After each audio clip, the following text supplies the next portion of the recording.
he's just silly as can be. Yeah, he's like a tourist. I'm the other speak there. No. Washington is just like 5 minutes from Oregon. Hours from Oregon, just right along Army River, right across the river. Yeah, it is. Army River is pretty glorious. The water is up there.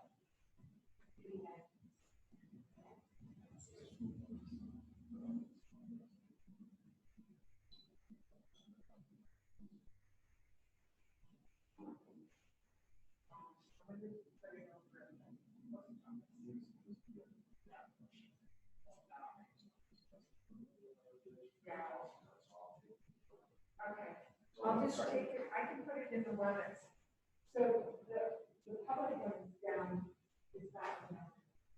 Okay. Well, I'll take it down.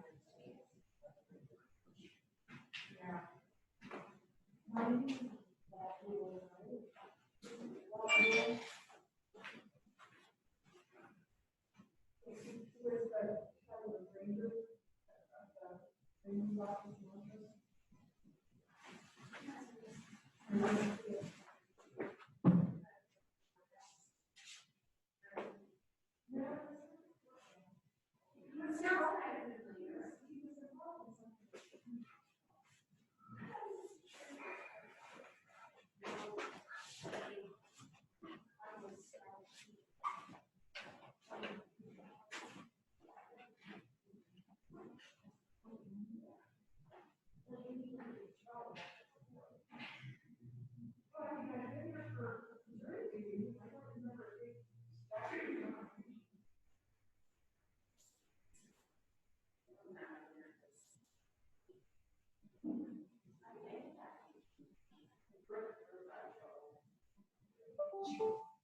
Bad.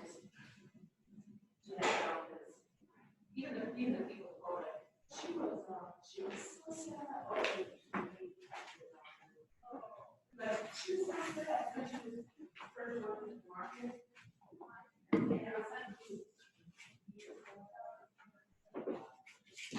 So Ray and I worked for a moment together, brothers on camera. Like she's so sweet. Are there other?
Hey, John, I'm digging the background. You've been playing with virtual backgrounds yet? No, that's awesome. Is it a photo you took? Uh-huh. That's beautiful. Thanks. Yeah, there's if you go to preferences, there's a uh, item called virtual backgrounds, and they give you, I don't know, anywhere from two to four sort of standard ones, the Golden Gate Bridge, a space shot, and things like that. But there's a little plus sign that you can add your own photo with. That's awesome. I thought I had turned that off actually, just to avoid anybody showing anything inappropriate. Well, I guess I gamed you there. I you win. Thanks for not letting it be inappropriate.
Preston or Shay, how much longer you want to wait?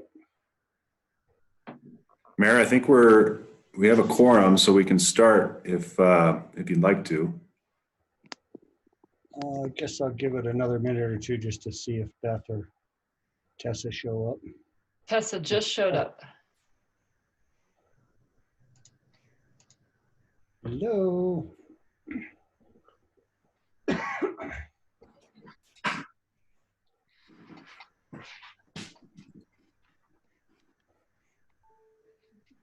And here's Beth.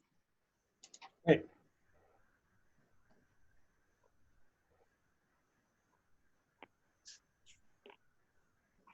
All righty then, let's get started. I'll call this special meeting of Friday, April 24th, 2020 to order and ask for a roll call, please. Counselors Cheek, Here. Grambly, Kevin's muted. There we are. Here I am. Bacon, Present. Meyer, You're unmuted. Counselor Meyer is present. Schuyler, Here. Mayor Pro Tem Johnson, Here. Mayor Clark. Here. Russ, can we hear you? It doesn't appear that his audio is connected. Are you on the phone? Can't hear you. So we'll have to- Unmute his phone, or he needs to. I'll let you. We can't hear you. Nothing. I don't know.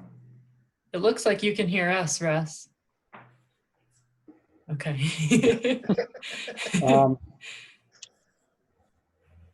Do you want to try calling in again or something? In the meantime, we can just move forward. So does anyone know Russ's cell phone number? If someone read it out loud, maybe we can find it on this list and unmute him. Oh, is that the deal? Maybe. Oh, maybe it's that one. His cell phone ends in 6770. Yeah, it's that one. Okay, can we hear you now, Russ? I don't know, can you? There he is.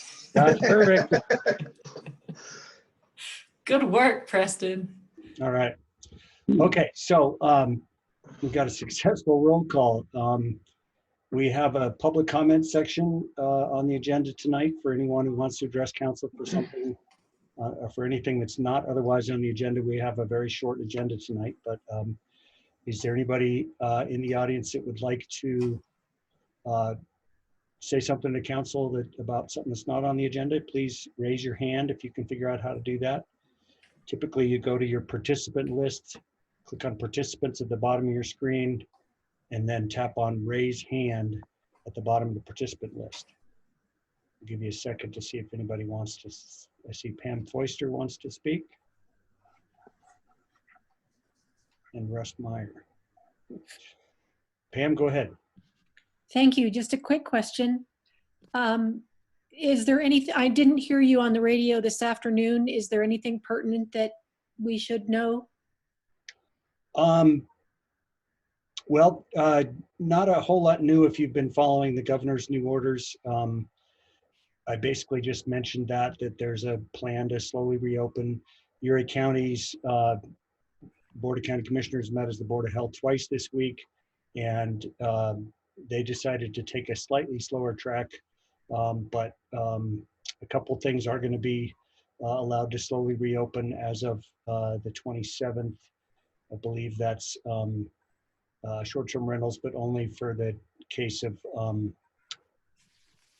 basically critical care workers or people who need to shelter away from their home, that sort of thing. And then Preston, help me out. What was the other one? Yeah, so Pam, right now there's 2 public health orders that have been extended. And when I say public health orders, I mean the local public health orders issued by Tanner Kingery, Uray County Public Health Director. Those are, and I'll use numbers, it gets a little confusing. Public health orders number 3 and 4. Those are the ones that are being extended to May 15th. Public health order number 3 is the one restricting overnight lodging countywide. Number 4 is the order limiting the activities of non-residential homeowners and seasonal residents, and really recommending that folks coming from out of county quarantine for a period of 14 days. So again, those orders are being extended to May 15th. And as Mayor was saying, public health orders number 1 and 2, number 1 being what I would call the biggie. That's the order closing bars, restaurants, theaters, gyms, non-essential personal services facilities, countywide. That one has been rescinded as of today. That one is no longer in place. Neither is public health order number 2. That's the order on limiting mass gatherings, 10 people or more. That one's been rescinded as well. As of today. I just learned that a little while ago. My understanding was that they were going to be rescinded on Sunday in conjunction with the stay-at-home order, the governor's stay-at-home order, and that was not the case. Those have public health orders number 1 and 2 have gone away. So we've transitioned to guidance from the state of Colorado and the governor's office. And so once the stay-at-home order goes away on the evening of the 26th or whenever it is exactly, and we transition to the safer at home order on the 27th, which the safer at home order has not even been fully completed and issued. That's still in the works, and there's a lot of guidance that we still need from the governor's office in relation to businesses, what businesses can open up and when, and how they can open up, and how they'll need to do that safely and in accordance with the suggested and recommended social distancing policies and procedures, what have you. So sorry to be long-winded, but that's what I know.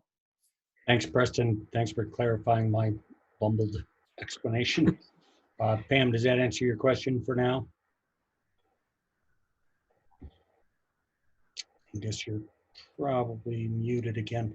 Yeah, and just to say one more thing about that, as Preston said, the governor is going to be coming out with more specifics about his safer at home transition in the coming days, and you can rest assured that it mostly revolves around, since we were in on a webinar with governor's office this afternoon, mostly revolves around maintaining our social distancing, wearing masks, practicing really efficient and careful hygiene practices, and then just slowly trying to go back to normal and seeing how it goes, with the understanding that if there are any spikes, we may have to back off on some of this stuff. So Yeah, and the commissioners really emphasized, Don Batchelder specifically, like if we're seeing spikes, we may have to act locally to return some additional restrictions.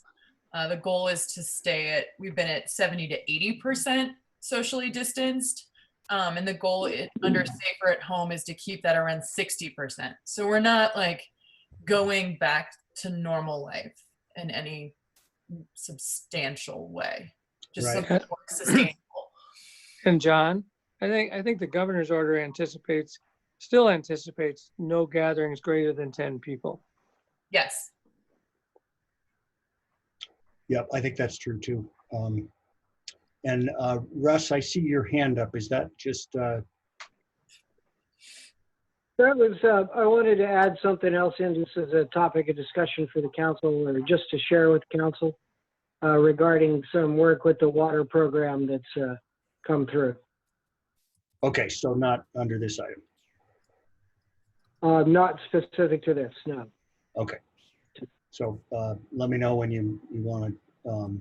And basically, the council can remain unmuted and just kind of speak up as you need to. And if we end up talking over each other a lot, maybe we can just kind of raise our hands in the video, and I'll call on you that way. But is there any other public comments? Anybody else who's on this call that would like to address us about something that's not otherwise on the agenda?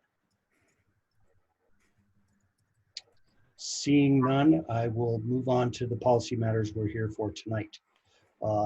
We've got 3 items. Item number 1 is the award of bid for the Athletic Park Pavilion construction project. Preston, you want to give us some background on that, or no, Shay's going to do that? Yeah, I'd be happy to do that. And Preston, fill in the gaps or whatever you need to do. So I think we gave, I guess I could turn my video on here for a second. We gave a quick update at the last council meeting for the new counselors. This is a really super exciting project. We have a donor that has come to town and said that they want to donate a lot of money to the town to build this park pavilion, shelter, storage, and concession area. We did a community fundraising effort to raise funds for this project. It kind of surpassed our efforts by a little bit, which was super exciting. Then we hired Reynolds Ash and Associates, a design firm out of Durango, to help design the pavilion. And it included a lot of stakeholder input, community outreach, and we've come up with a beautiful building plan, and we put that project out for bid. So the request for bid went out on February 24th. They were due on March 20th. We received 4 different bids. They ranged from about $750,000 to the low 500s. You can see the list included in your packet there. And the town staff, along with the design team at Reynolds Ash and Associates, went through the bids, reviewed them carefully to the criteria listed in the request for bids. We interviewed 2 firms, and we have made a selection, and we are recommending that we enter into a contract with Kuboski Construction. They are located in Montrose, so a pretty local firm here. Their references checked out really well. They've worked with us a bit to refine our budget, their budget to really meet our budget. And just feel like they're really going to be a great fit for this project here. We did do some work to kind of review the construction documents a bit. I think we designed a really beautiful, but perhaps a little bit too fancy of a structure. So we've refined a few items here just to make sure. So included with your packet today is the notice of award, the draft notice of award. And with that, there are attachments. So you'll see the building plans, and we've made some notes on that building plans to things that we have kind of changed or edited. And then we have a budget from Kuboski that we've all kind of agreed on. And then we also have a schedule from those guys. So I'm happy to go down the financial details if you want that. I included it just to hope to answer your questions ahead of time about how this is going to work and how it's going to be funded. But overall, staff is just recommending that we issue this notice of award to Kuboski. And sorry, I was going to finish, but one thing I should mention, I do have a couple of small edits to make to the construction documents just to be sure they're super clear. And then we realized that the draft that we had published here was missing the structural engineer's stamp. So we will get the structural engineer's stamp on those plans and then clarify. I have 3 little notes to clarify, and I'm happy to go over those if you guys are interested. They're non-substantial, just want to make sure we get the wording clear and right. And I believe Kuboski is on the call as well if you guys have any questions for them. Thanks, Shay. Yeah, I see that, and I'm pretty sure it's pronounced Kuboski, but it probably doesn't matter. Maybe it is Kuboski. There's some longtime Kuboskis in the region that I know of that I'm guessing these are the same folks. Anyway, not a big deal. I see that they're on the call, but it appears that there is no option to unmute them from what I see. I think they are also on the one of the phones. phone. Yeah. 9528. Yeah, let me check. Why don't we give them a chance to weigh in if they want? Hello, is this somebody from Kuboski? Hi there, yes, it's Jimmy Bradburn, Kelly Kuboski, and BJ Kuboski on the line. Awesome, thanks for being here. Do you have anything you want to add or do you have any questions for us? I don't believe at this time we have any questions, no. Okay, great. Anybody on council have questions for the contractor or for Shay? This is Terry. I see one of the line items includes re-roofing the restroom. So is that part of, that's in the budget as well then, I guess? Or was that part of the original bid ask? Or is that after?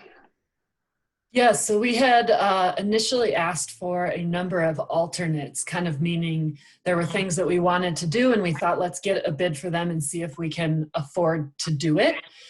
So there were a number of improvements on the bathroom, on the restroom that we had included in there, of which we are including in the contract for this project to re-roof that bathroom to match the new pavilion roof.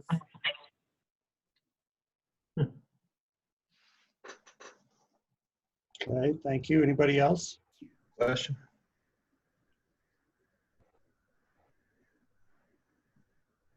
Did I hear somebody start to speak? Thanks. It's me. I muted myself, but thanks for unmuting. I'm just looking kind of down here on this line item, Kibosky donation that brings us into our budget. I just want to ask, like, are you guys just literally giving our town $7,500? Because that's awesome. Thank you. What's happening? So as part of their bid, their initial bid, they had offered this and said, you know, we would love, I'm quoting, but not word for word, but something like, we realize this is a, you know, community project and we would love to be part of that and making that happen. So we'll offer a donation to this project. So we've actually worked it out where it will be a credit to the construction contract, but yes, they're going to be doing, you know, $75,000 worth of work as a donation to the town. 7,500, I see. 7,500, thank you. That's still very nice. We appreciate it, yes. Thank you guys. Very nice. Anybody else have questions or comments about this at all? I think this No. is really exciting. This is a nice little bright spot in our summer that is otherwise looking rather frightening. 100% agreed.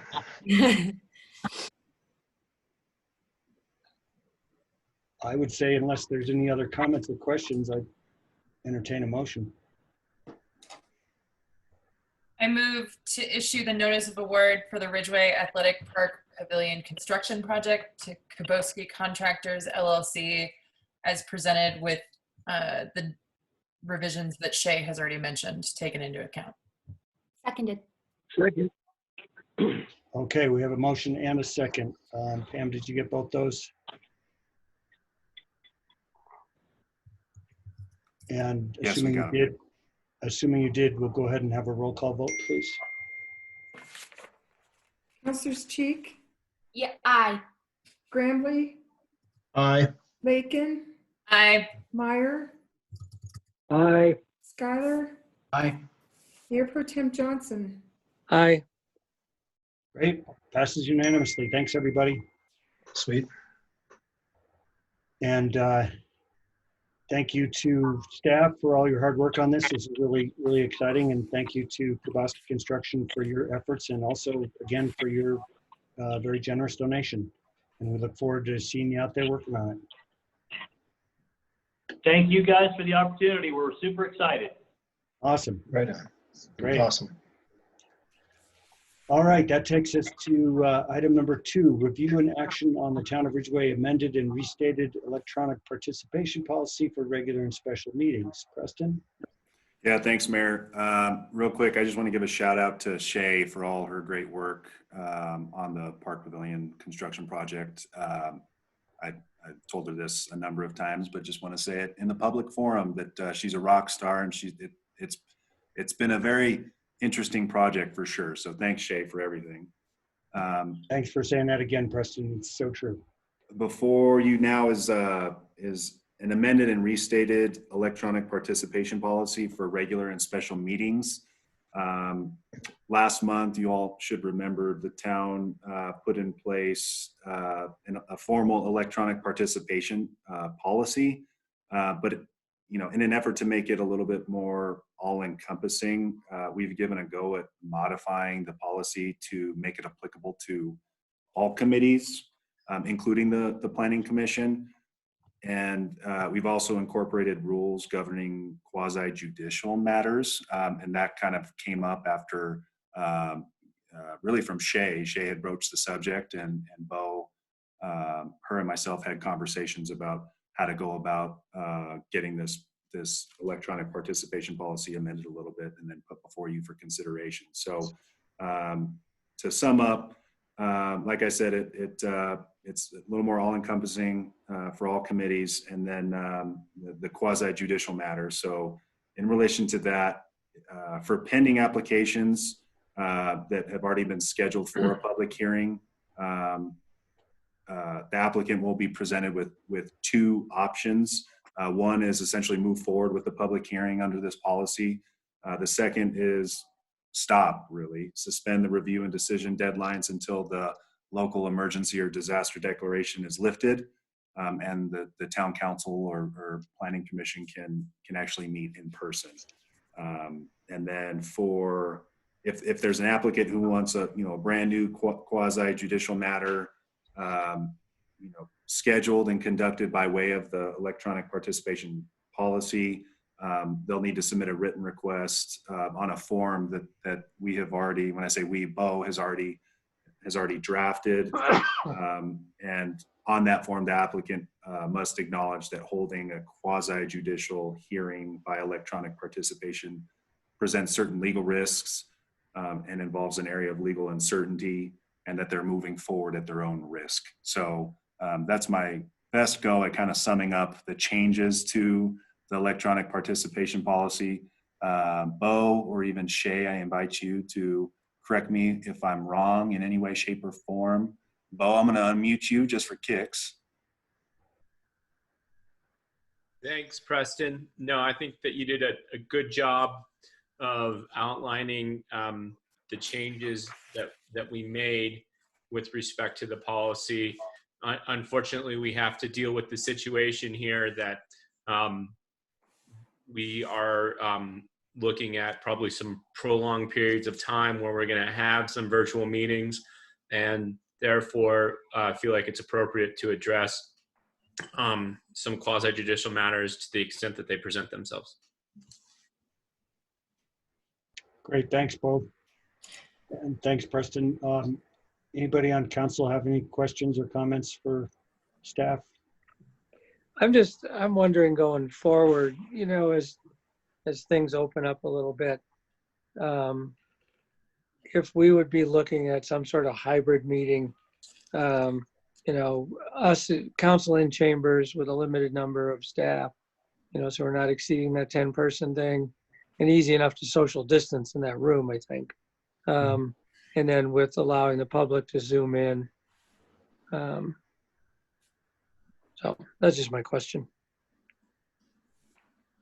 Bo or staff, I think we probably have the ability to modify this at any time, obviously. So. Yeah, certainly we do. I think that, as Preston hit upon earlier, as we shift from shelter in place to safer at home, there's probably going to be a bit of an evolution with respect to what our meetings look like.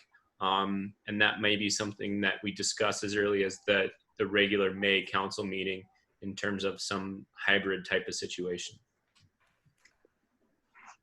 Yeah, and just so everybody knows, through a contact that I got with a conversation at CML, Preston and Shay and I have been working with a organization called openmedia.org, and they have the ability to get us the Zoom webinar add-on that really works great for more formal meetings.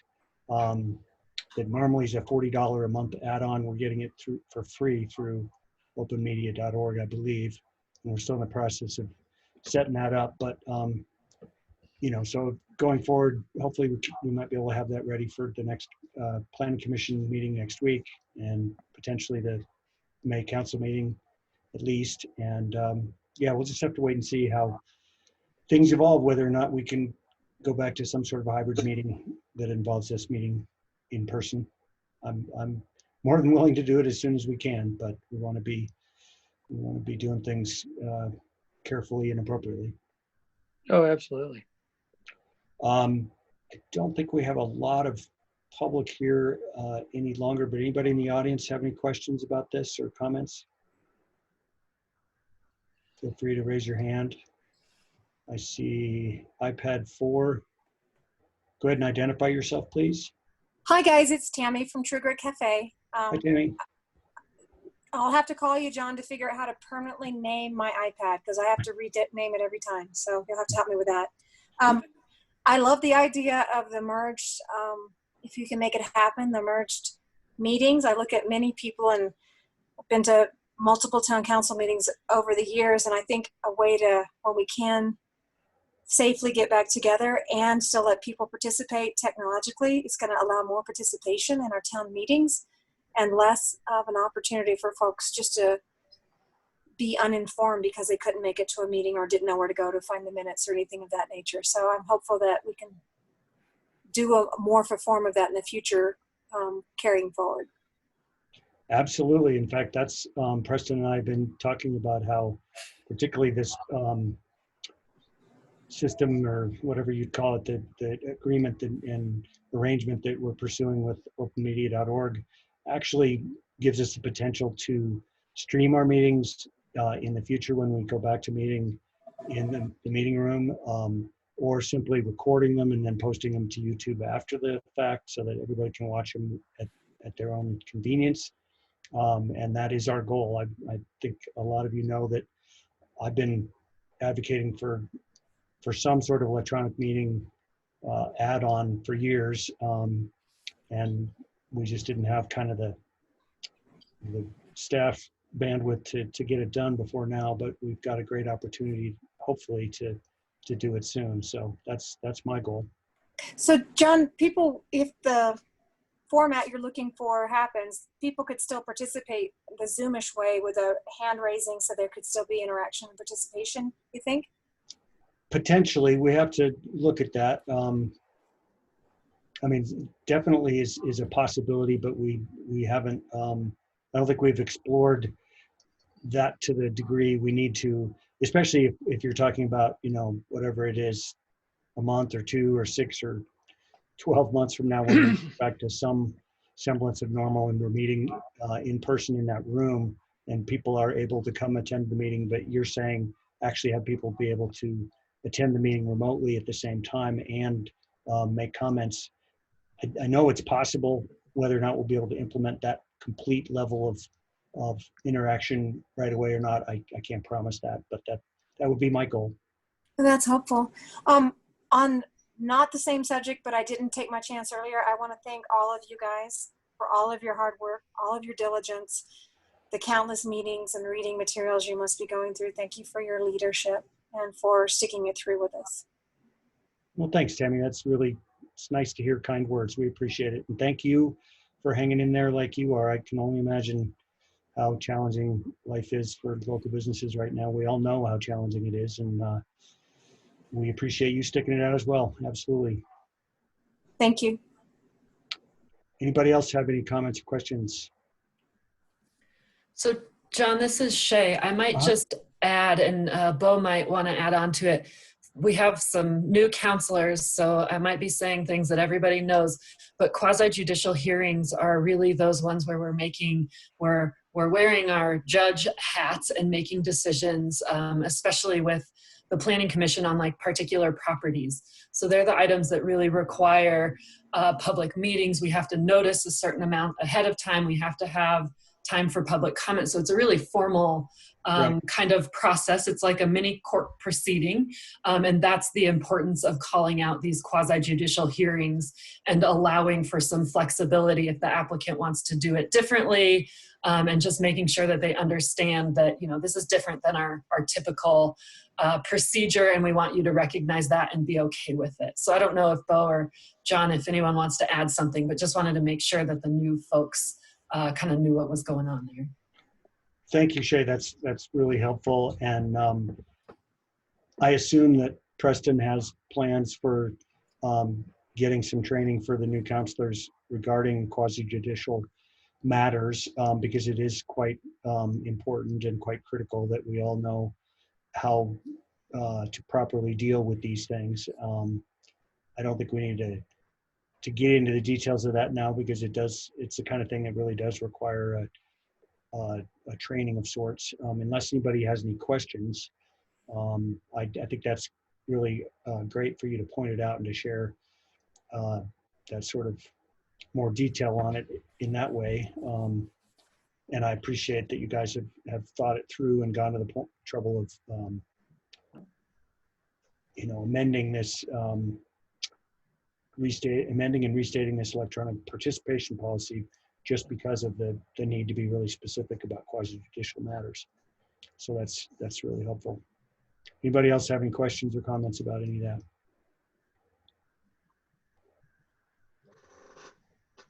Okay, somebody want to make a motion? I move to adopt the Town of Ridgway amended and restated electronic participation policy for regular and special meetings. Yes. Second. I think Russ beat you to it. Russ made this, Tessa made the motion, Russ seconded. Can we have a roll call vote, please? Councilors Cheek, Aye. Grambly, Aye. Lakin, Aye. Meyer, Aye. Schuyler, Aye.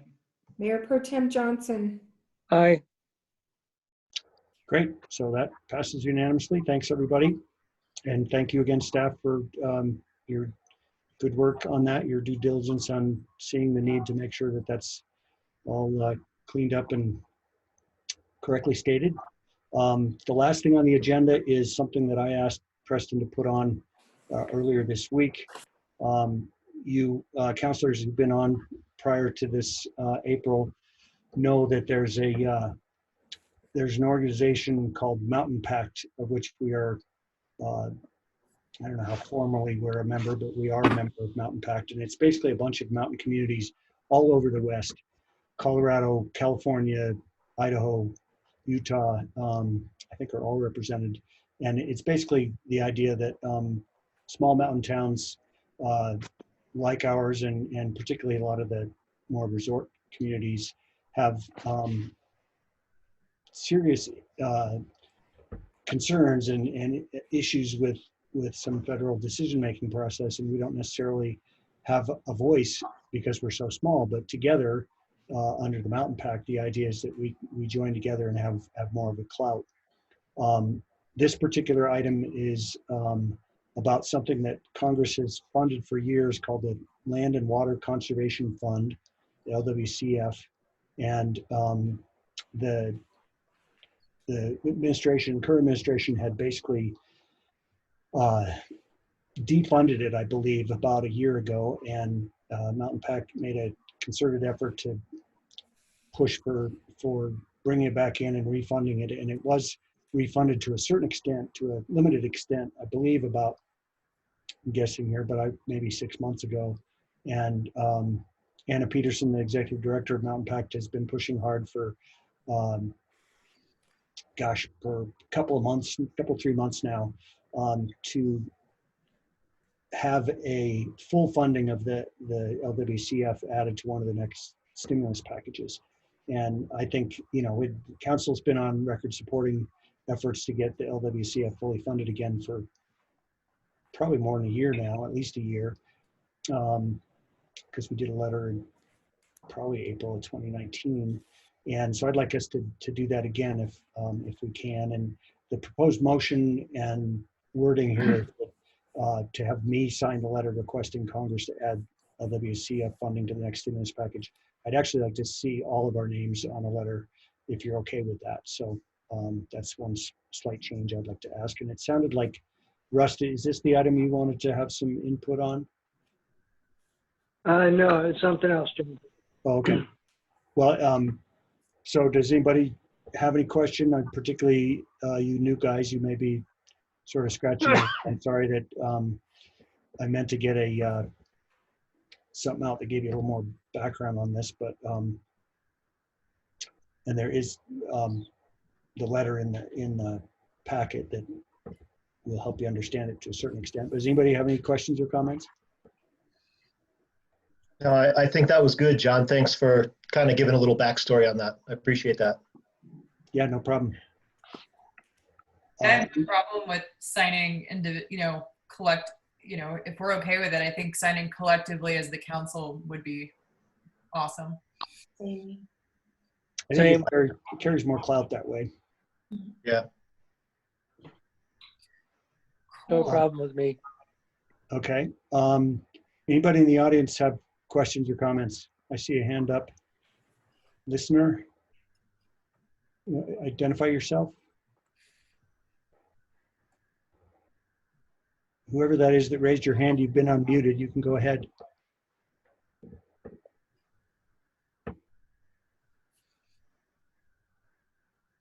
We can't hear you.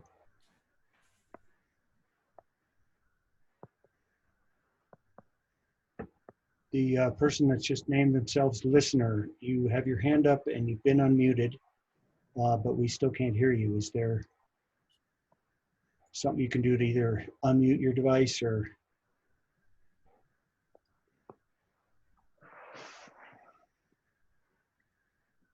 Still can't hear you. We want to give you a chance to comment if you can get it figured out. You could also try calling in. Anybody else have comments or questions?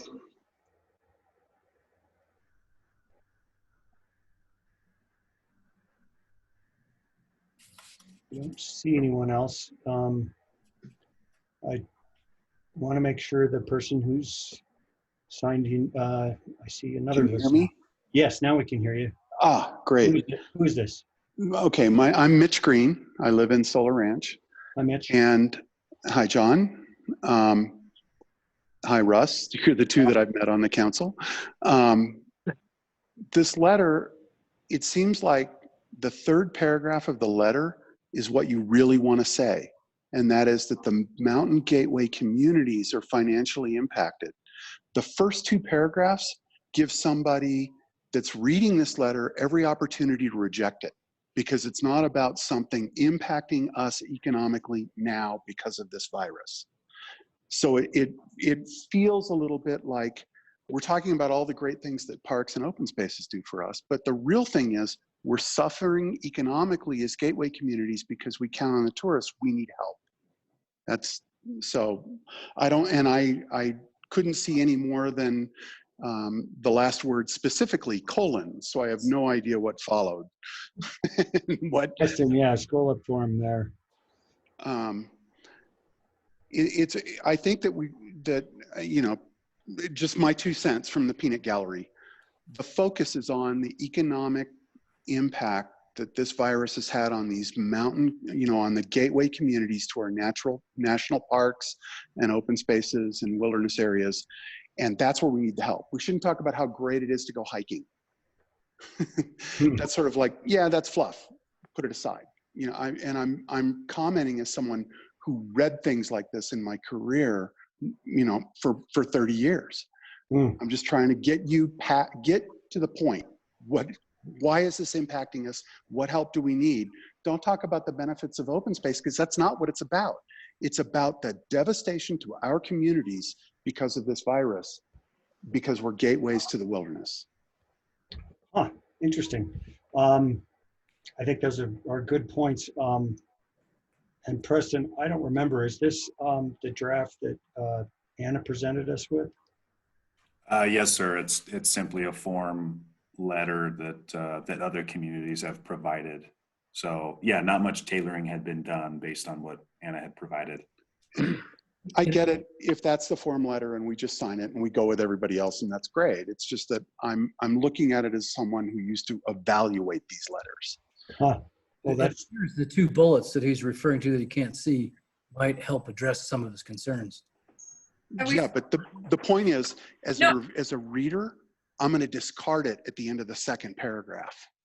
Well, I mean, I think it does raise an interesting point. I mean, opening with, you know, Congress, our national, state, local parks, trails are an economic driver.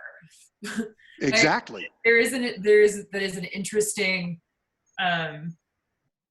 point. I mean, like, I don't honestly know how much that ends up mattering, you know, in terms of how it gets tallied and relayed to a congressperson, but it's an interesting. Yeah, and well, the thing that, so as someone who read these letters, right, I'm looking at the paragraph right now that follows, dear members of the Senate and House.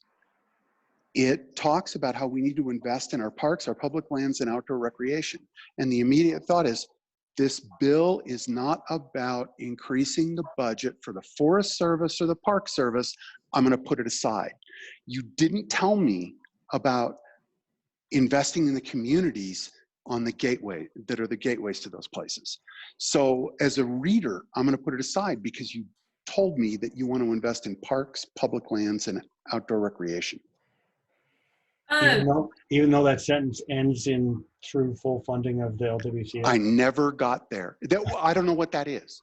I'm a senator. I don't care about, I don't know about that particular. I mean, maybe they do. Come on, I'm sure they do. Well, I think you give them too much credit. But, but my point is, at the end of the second line, I put it aside. It's like reading a resume. You know, you're looking for the buzzwords, and if they don't hit what you need in the first 3 lines of that resume, you put it in the reject class stack. Yeah, but it's interesting because as somebody who, when I get asked to sign on to a petition or give our senators and congressmen some feedback through a website, I always edit the boilerplate text that they provide us. And I make it just as short and sweet as I can because I feel like it has more punch that way. So from that standpoint, I can see your point. It's always interesting when you're talking about something that, you know, obviously this is a letter that all the mountain pack communities are signing on to in this format. Although I'm guessing that some of them wrote their own letter because of course some will. And I'm open to tweaking this if council feels like we need to. I mean, I definitely appreciate your comments, Mitch. Like I said, they kind of jive with me. I guess there's a part of me that thinks that Anna, as executive director of Mountain Pack, knows something I don't about how this is going to have an impact. But that's probably giving her too much credit too. Yeah, I mean, my simplest edit would be just delete the first 2 paragraphs. I was open with the third. Okay, Beth? I was going to say, I think I would like to suggest that we approve signing of the letter and give you the ability to do a little bit of wordsmithing. I think we all agree on the impact of the letter and what we're looking for.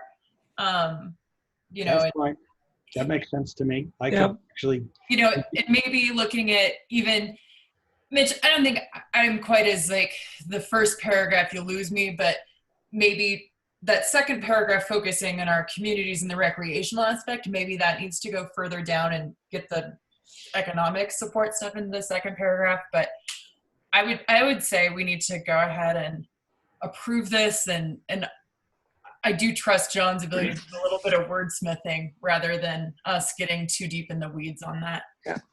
I mean, I think the simplest edit, I mean, I agree with Mitch. I think you could just move that third paragraph up as the first paragraph and leave the rest of it as it is. I think I can do something like that. I think Beth's suggestion is a good one. If you're all willing to be signatories on it, that could be just an option. And you know, the other thing is, having been involved in actually a fly into DC a year or so ago, it was maybe just a year ago, about the CORE Act. The impression I got is that they don't look at these letters at all. They look at how many letters were submitted and who the entities were that submitted them, and it's really numbers that are going to make any impact at all, if they are. I mean, we all know how partisan the federal government is right now. And do we think that Scott Tipton is reading this letter? I don't have it. I have no doubt. He's gonna have a staffer who tallies up that a municipality. Exactly. That's was my point. About it. Yeah, no, I totally agree. That's what I'm saying. Like, John, I would say I move we approve a letter from the Ridgway Town Council in support of the Land and Water Conservation Fund, and give John the ability to tinker with it a little bit. I can do it. And I'll second that. Okay, Tessa second. Beth makes a motion. Tessa seconds. Can we have a roll call vote, please? Counselor Cheek? Grambly? Aye. Lakin? Aye. Meyer? Aye. Skylar? Aye. Mayor Pro Tem Johnson? Aye. Great. Thanks, everybody. So that brings us to the end of this special meeting agenda. Is there anything anybody else wants to bring up? Russ, did you? Yeah, I just, there's a, through the land board or the water board that I'm on, there's been a document come through, fairly extensive, up to 111 pages or something like that, regarding some plans for some water management in the area. I'm reviewing that, but I was going to open it up to any of the other council members would like to take a look at it. I'd be willing to take their input back as well, because it's a review and comment type of thing. So if you can just advise me if you're interested, and I will share it with you.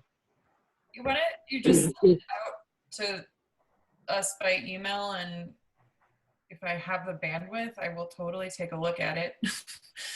Okay. And I would I'd like to take a look at it, Russ. Preston, just so that we're doing this appropriately, what do you think? I'm thinking we might want to have Russ send it to you and copy Pam on it, and then you can distribute it to council just so that we're following the right chain of command. Do you have another thought? Yeah, that sounds like a great course there. I do want to ask Bo. I think it'd be fine. This is just my understanding. If Russ sends it out to everybody, okay. As long as with the notice, please do not reply all. I know you all are probably tired of me writing that on emails, but it's for a good reason. So it's always a good reminder. Yeah, always good. No, this is Bo. I don't have an issue with Russ circulating it, but just circulate the document and no comment or back and forth emails. That's where we create the issue with respect to an open meeting concern. Great. Everybody got that? Got it. Yep. All right. Thanks for sharing it, Russ. Yep. Thank you. Cool. Anything else, Steph? Anything else? Nothing. Well, tomorrow is the annual town cleanup day event. So, John, maybe you were going to say something about that, but it's from 8 a.m. to 2 p.m. And we'll have dumpsters provided by Bruin Waste over in the athletic park parking lot. And we'll have staff there and our very own mayor there to help get some of that refuse that folks bring by into those dumpsters. So great. Thanks for the reminder on that, Preston. Yeah, that's something that for those of you who are new, for as long as I've been involved with town government, I've been helping out with the town cleanup probably more than 20 years now. I just show up first thing in the morning. I help people unload, and there's a lot of, depending on how many people show up, I think Bruin gives us something like 3 or 4 big 30-yard roll-offs. And some years we get enough people bringing stuff that we actually have to spend a fair amount of time kind of arranging stuff in the dumpsters and stamping it down. And then we have one of the guys from Public Works occasionally come out with a backhoe and use the backhoe to kind of smash it down. So we are as efficient as possible with the loading of these dumpsters. So yeah, I think Preston was saying he was planning on being there, and there'll be, I think, probably Chase. Not that any of the rest of you need to be there. You're welcome to come say hi or bring some of your yard waste. might be a good opportunity, especially since we're doing a more limited pickup of prunings and branches and stuff this year. It might be a good opportunity to get rid of some of that, but it's always a good opportunity to keep our yards clear of stuff we don't need anymore in our houses. So yeah, a few of us will be there in the morning. Come join us if you want. At least come say hi from a safe distance. And I think it's great that we're still able to do that this year. I will see you with my firewood bark. All right. All right. So just to give you an FYI, in terms of recycling, Waste Management's recycling facility behind the airport in Montrose is open. Right. Monday through Saturday, you can just drive in. They're open like 8 to 4. But if it's super windy, they're not open. So. Right. I took some stuff there today. It was pretty simple and easy. Yeah, thanks, Eric. Thanks for that reminder. I think what makes that facility still work is that you do have to sort to a certain extent. Yeah. And so then they don't have to have people hand sorting stuff. So it's really great that they're still doing that. And I'm totally empathetic with Bruin not wanting to do it now with the way they deal with their recycling facilities. So nice to have an alternative. Yeah. And I know some of us have tried to make sure we get the word out to people that is an option. So thanks for reminding me about that. Reminding everyone. I just gained a whole bunch of room in my shed today. Cool. Anything else? Okay, hearing none, I am going to just adjourn. Thanks, everybody. Have a good Friday evening and have a good weekend. And we'll see you next time. Great to see everybody. Thanks, staff. Thanks, staff.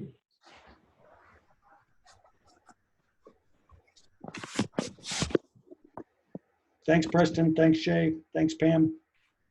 Thanks, John. Thanks, everybody. Talk to you soon. See you tomorrow. Thanks.